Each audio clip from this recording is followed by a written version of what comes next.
Hi guys, কি খবৰ আপোনালোকৰ? আজি মই আন এবিধ জুচ বনাবলৈ ওলাইছোঁ, ডালিমৰ জুচ। এই চাওক কেনেধৰণে বনাইছোঁ। বজাৰৰ পৰা খোৱাতকৈ ঘৰতে বনাই খালে কিমান স্বাস্থ্যৰ বাবে বহুতেই উপকাৰী হয়।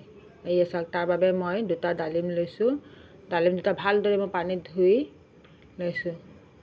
তাৰপিছত মই বখলিয়াই লৈছোঁ, বখলিয়াই গুটিকেইটা ওলাই লৈছোঁ। যিহেতু এতিয়া গৰম পৰিছে আৰু আমাৰ ৰমজান মাহো চলি আছে, সেইকাৰণে আপোনালোকে সকলোৱে এনেধৰণৰ জুচ বনাই ঘৰতে খাবচোন।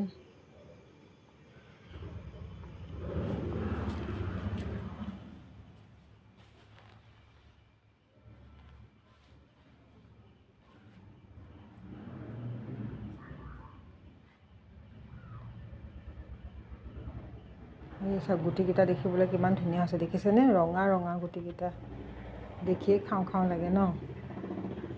এই চাওক, মই মিক্সিত এতিয়া লৈ লৈছোঁ, মিক্সিত অলপ অলপকৈ দি গৈছোঁ।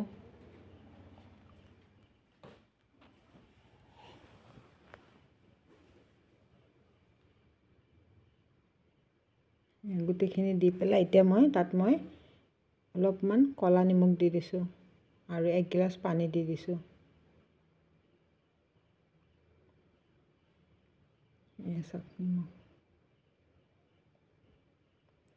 আৰু মিক্সিটো চলাওঁতে আপোনালোকে একেবাৰতে চলাই নিদিব, অলপ অলপকৈ চলাব।